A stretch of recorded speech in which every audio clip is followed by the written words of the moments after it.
Buenas tardes, me presento, mi nombre es Freddy Jesús Gutiérrez Olmos, soy estudiante del programa de Derecho en la Universidad Nacional Abierta a Distancia, sede Caribe.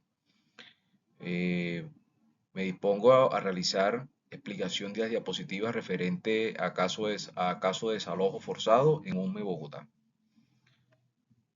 En la diapositiva número 1, que es como tal el título, en esta presentación analizaremos el caso de desalojo forzado en USME, Bogotá.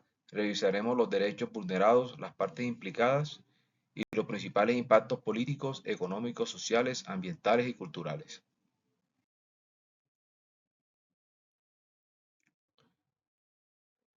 En la diapositiva número 2 nos encontramos la introducción al caso, en el cual vemos el caso se centra en un grupo de familias que tras más de 10 años viviendo en un asentamiento informal en Usme, fueron desalojados por orden de la alcaldía local.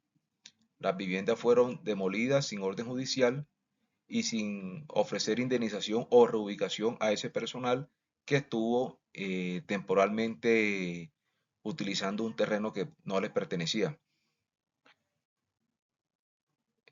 Esto conllevó a que se agravara la situación de vulnerabilidad. En la diapositiva, pues, estamos explicando que también la familia tenía más de 10 años de residencia y actualmente, pues, sufrieron.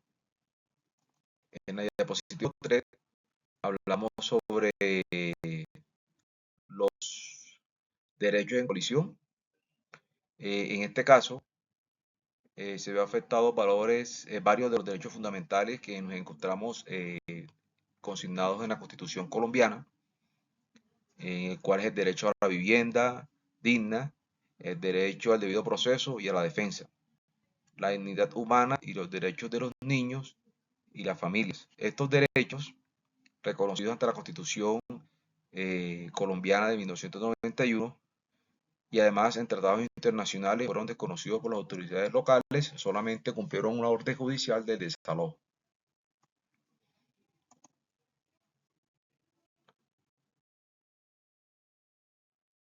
En la identificación de las partes, los titulares de derecho son las familias desalojadas, incluyendo a niños, niñas y adultos mayores.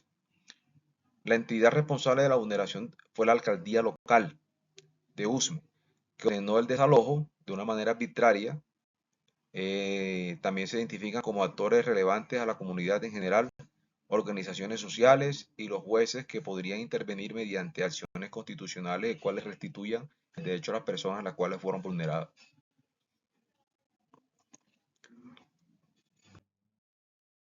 El impacto político.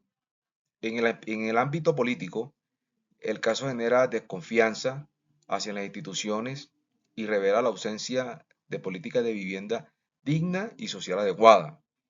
Esto pone en cuestión la legitimidad del Estado en el cumplimiento de su deber constitucional de garantizar condiciones dignas de vida y el cual no se vulneren los derechos fundamentales anteriormente explicados en las diapositivas anteriores.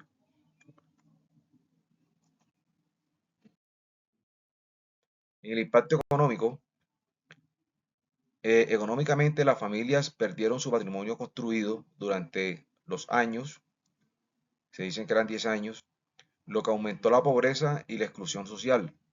Además, el Estado debe asumir costos adicionales en ayudas humanitarias y programas de atención emergente.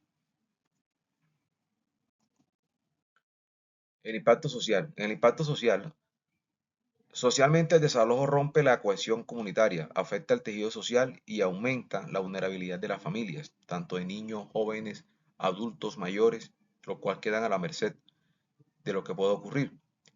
Al quedar sin vivienda, se profundizan las desigualdades y se estigmatiza a las personas en condiciones de informalidad.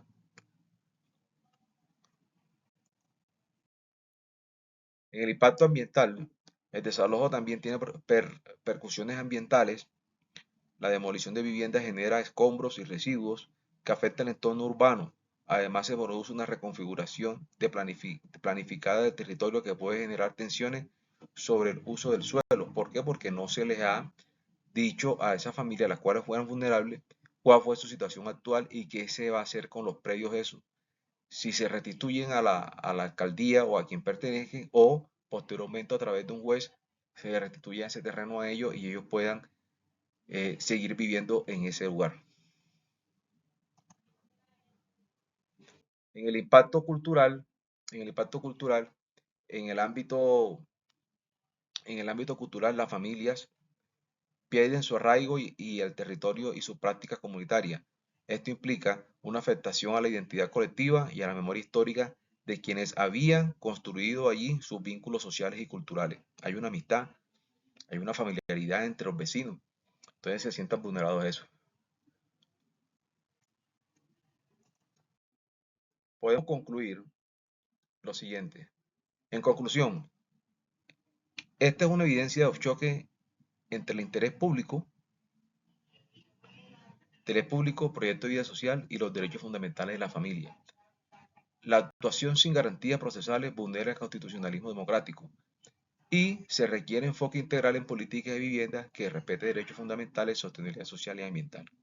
Bueno, muchas gracias. Espero que la, que la explicación haya sido adecuada, eh, y nos vemos la próxima oportunidad. Hasta la próxima.